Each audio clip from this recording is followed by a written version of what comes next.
Hello everyone, कैसे हैं आप सभी। आई एम श्योर आप सभी लोग अच्छे होंगे और मुझे विश्वास है आप सभी लोगों ने अभी तक एक कॉपी खरीद ली होगी और करंट अफेयर्स के नोट्स बनाने शुरू कर दिए होंगे। नोट्स बना के साइड में मत रख देना, उनसे रिवीजन भी करना है। और रिवीजन कैसे करना है, देखो 80% रिवीजन तो तुम्हारा मेरी जिम्मेदारी है।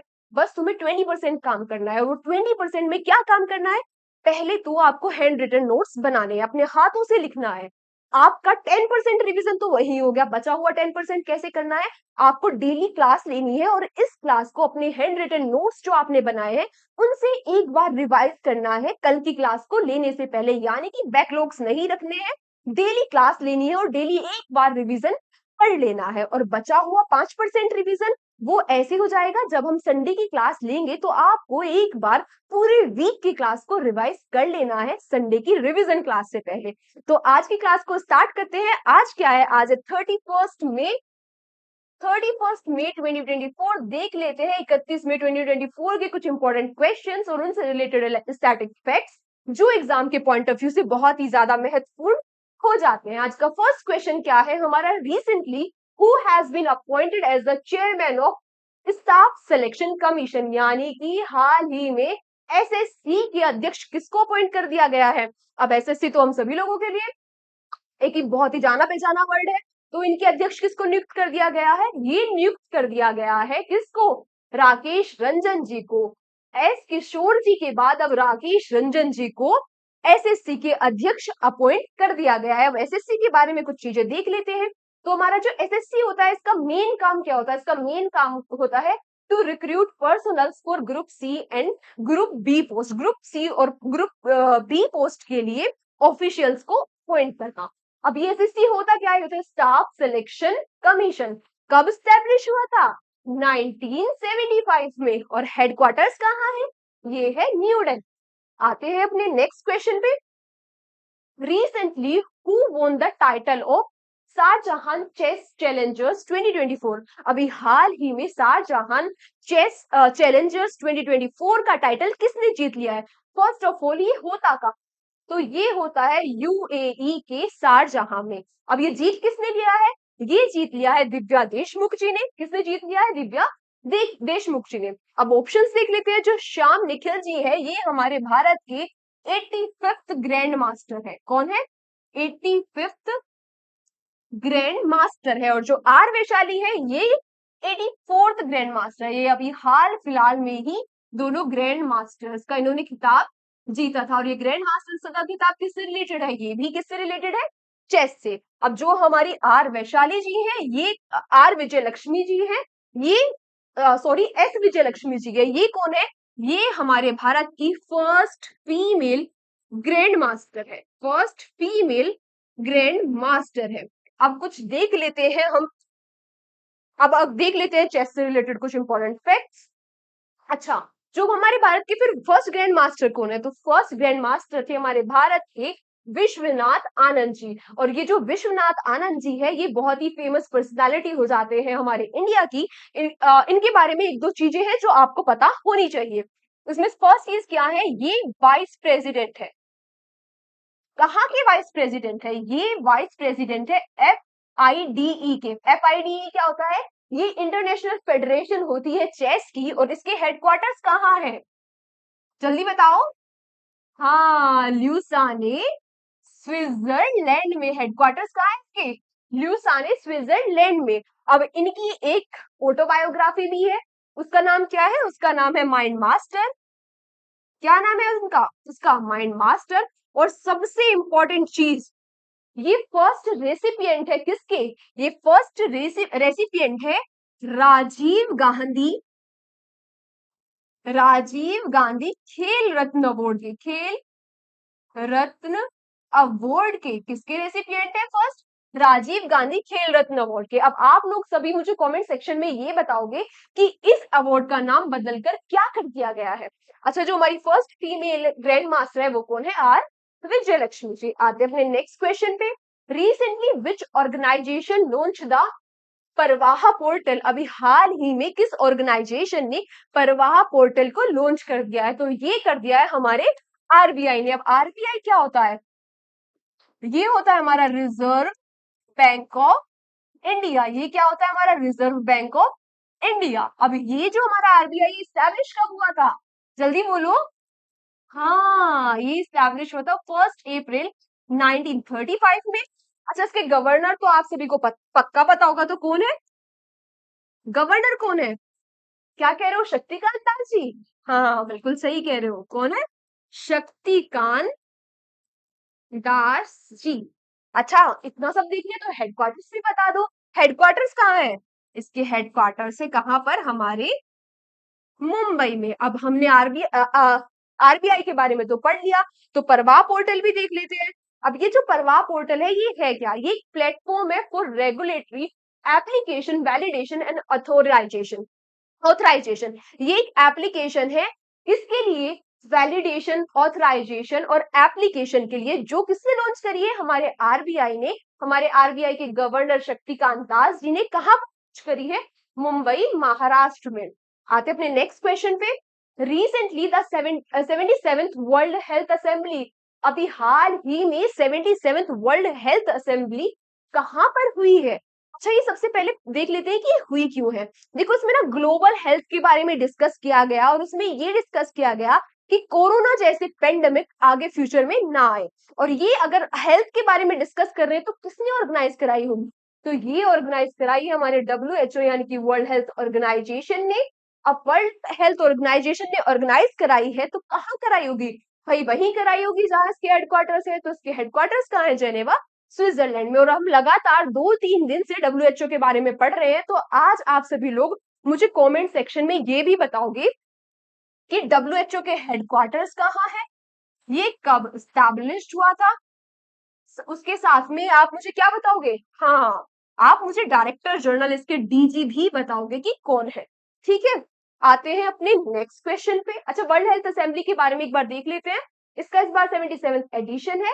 कहाँ पे होस्ट हुआ? जेनेवा, स्विट्जरलैंड में। और थीम इसकी बहुत ही ज्यादा इंपॉर्टेंट हो जाती है। थीम क्या है?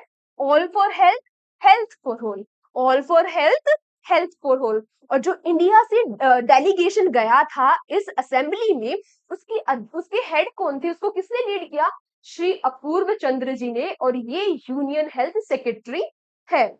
आते अपने नेक्स्ट क्वेश्चन पे। Recently where was the Vaikasi Visakam festival celebrated? अभी हाल ही में विकासी विजगम फेस्टिवल कहाँ सेलिब्रेट किया गया? ये वहीं सेलिब्रेट किया गया जहां पर पोंगल सेलिब्रेट किया जाता है। अब पोंगल कहाँ पर सेलिब्रेट किया जाता है? अरे रे, कहाँ पर? जल्दी बताओ। हाँ, तमिलनाडु में। कुछ बच्चों को तो नहीं पता था, पर कुछ को पता भी था। कहाँ पर सेलिब्रेट किया जाता है? तमिलनाडु में। अब देख लेते हैं कुछ और इंपॉर्टेंट फेस्टिवल्स। अच्छा, जो अभी हाल ही में ये फेस्टिवल पंजाब नाग फेस्टिवल सेलिब्रेट किया गया नागालैंड में, ये भी करंट अफेयर्स की न्यूज थी। पोंगल कहाँ सेलिब्रेट किया जाता है? तमिलनाडु में। और यहाँ पर क्या खेला जाता है? जलीकट्टू। कहाँ क्या खेला जाता है? जलीकट्टू। ओणम कहाँ पर सेलिब्रेट किया जाता है? केरला में। शिगमू फेस्टिवल कहाँ सेलिब्रेट किया जाता है? हमारे गोवा में। बिहू असम में। और मरु महोत्सव कहाँ सेलिब्रेट किया जाता है? ये किया जाता है जैसलमेर, राजस्थान में। वहीं उगाड़ी कहाँ पर सेलिब्रेट करते हैं? ये सेलिब्रेट करते हैं हम कर्नाटका में। आते अपने नेक्स्ट क्वेश्चन पे। Recently who created history? अभी हाल ही में किसने हिस्ट्री क्रिएट कर दी है? By becoming the first person climb Mount Everest and Mount Lhotse twice in single session. अरे भाई, माउंट एवरेस्ट से बड़े क्वेश्चंस आ रहे हैं, तो ये जो सेक्शन है इंपॉर्टेंट भी हो जाता है, तो इन सारे क्वेश्चन को थोड़ा ध्यान से पढ़ना। अब जो अभी हाल ही में किसने हिस्ट्री क्रिएट कर दी है? माउंट एवरेस्ट और माउंट लोहतासे पे एक ही सीजन में 2 बार चढ़कर, तो ये कर दी है हमारे इंडिया के सत्यदीप गुप्ता जी ने। किसने? सत्यदीप गुप्ता जी ने। वही मैं आपको कई बार बता चुकी हूँ, जो हमारी माउंट एवरेस्ट है, ये वर्ल्ड की फर्स्ट हाईएस्ट पीक है। और जो माउंट लोहतासे है, ये वर्ल्ड की फोर्थ हाईएस्ट पीक है। फोर्थ हाईएस्ट पीक है। अब आप लोगों को जल्दी जल्दी बताओ, माउंट एवरेस्ट की ऊंचाई कितनी है? माउंट एवरेस्ट की ऊंचाई है 8,848.86 मीटर। वही जो माउंट लोतासे, इसकी ऊंचाई है 8,500, लगभग 8,516 मीटर। तो इन्होंने इंडिया में एक और रिकॉर्ड क्रिएट कर दिया है। इन्होंने माउंट लोतासे से माउंट एवरेस्ट की दूरी मात्र 11 घंटे 15 मिनट में कवर कर दी है। और ये इन्होंने क्या कर दिया? इंडिया में रिकॉर्ड सेट कर दिया है। वैसे इन ऑप्शंस के बारे में भी हम कल पढ़ चुके हैं। जो अवतार सिंह चीमा जी हैं, ये हमारे कौन थे? फर्स्ट इंडियन थे जिन्होंने क्लाइम किया था माउंट एवरेस्ट पर। कामे रीता जी को हम किस नाम से जानते हैं? एवरेस्ट मैन के नाम से भी जानते हैं। और इन्होंने क्या कर दिया? इन्होंने एवरेस्ट एवरेस्ट एक सेकंड एवरेस्ट मैन के नाम से भी जानते हैं। और इन्होंने क्या कर दिया? इन्होंने वर्ल्ड रिकॉर्ड बना दिया 30 बार माउंट एवरेस्ट को चढ़कर। और ये कहाँ से है? ये नेपाल से है। और भाई पूर्णिमा श्रेष्ठा जी के बारे में भी हमने कल ही पढ़ा था। इन्होंने, ये भी कहाँ से है? ये भी नेपाल से है। और इन्होंने भी रिकॉर्ड बना दिया है, वर्ल्ड रिकॉर्ड बना दिया है 13 दिन में 3 बार माउंट एवरेस्ट को क्लाइम करके।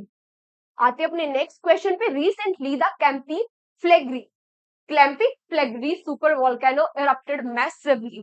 अभी हाल ही में कैंपली फ्लेग्री जो वोल्केनो है वो मैसिवली इरप्ट हो गया। ये कहाँ पर लोकेटेड है? जी वहीं पर लोकेटेड है जहां पर माउंट इटना है। अब माउंट इटना कहाँ पर लोकेटेड है? तो ये लोकेटेड है हमारे, ये कहाँ पर लोकेटेड है? इटली में। तो कुछ इंपॉर्टेंट वोल्केनोस देख लेते हैं, वोल्केनो का क्वेश्चन आया तो। माउंट विसुवस कहाँ है? ये भी इटली में है। माउंट इटना कहाँ है? इटली में। फुजी वोल्केनो कहाँ है? जापान में। वही किलाउ वोल्केनो कहाँ है? हवाई आइलैंड पे। माउंट मेरापी कहाँ है? जावा इंडोनेशिया में। और किलिमंजारो कहाँ है? ये है तंजानिया में। टेंशन मत लेना कि मैम इतना कंटेंट हो गया, याद कैसे करेंगे? पढ़ते पढ़ते सब याद हो जाएगा। बस बात ये है कि हम कितनी बार इन चीजों को रिवाइज कर रहे हैं। टेंशन लेके मत बैठ जाना रिवीजन की, ठीक है? बस आपको जितना मैंने बोला उतना ही करना है। तो लिखना है इसे कॉपी में, और एक बार कल की क्लास में आने से पहले एक बार इसको रिवाइज करके आना है। बस इतना काम करना है। आते अपने नेक्स्ट क्वेश्चन पे। Recently who won the Morocco grand prix? अभी हाल ही में मोरक्को ग्रैंड प्रिक्स किसने जीत लिया है? मैक्स वेस्टरपन कह रहे हो क्या? नहीं भाई, इस बार आप गलत हो। ये जीत लिया है चार्ल्स लेक्रेक ने। ये किसने जीत लिया है? चार्ल्स लेक्रेक ने। और ये इन्होंने फर्स्ट टाइम जीता है, यानी कि इनका फर्स्ट ग्रैंड प्रिक्स है। अब अगर हम बात करें बहुत ही फेमस पर्सनालिटी ग्रैंड प्रिक्स में, ये सारे ग्रैंड प्रिक्स यही ले जाते हैं। तो इनके नाम कौन कौन से ग्रैंड प्रिक्स है? Chinese grand prix. Chinese grand prix किसने जीत लिया है? मैक्स वेस्टेपन ने। जापानीज ग्रैंड प्रिक्स किसने जीत लिया है? ये भी मैक्स वेस्टेपन ने। अब बहरीन ग्रैंड प्रिक्स किसने जीत लिया है?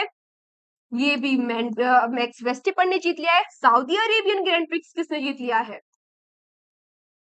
ये भी मैक्स वेस्टेपन ने ही जीत लिया है।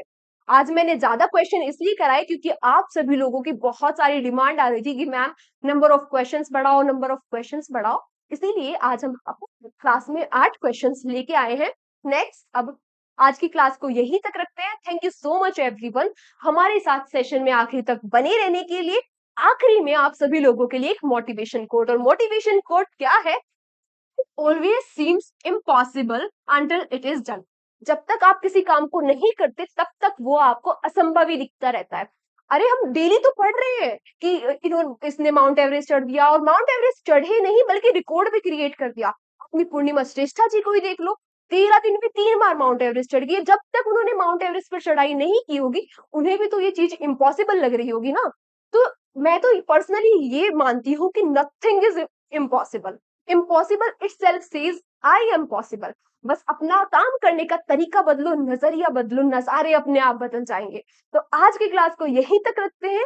कल फिर आपसे इसी सेशन में मुलाकात होगी। तब तक के लिए take care, bye bye, thank you.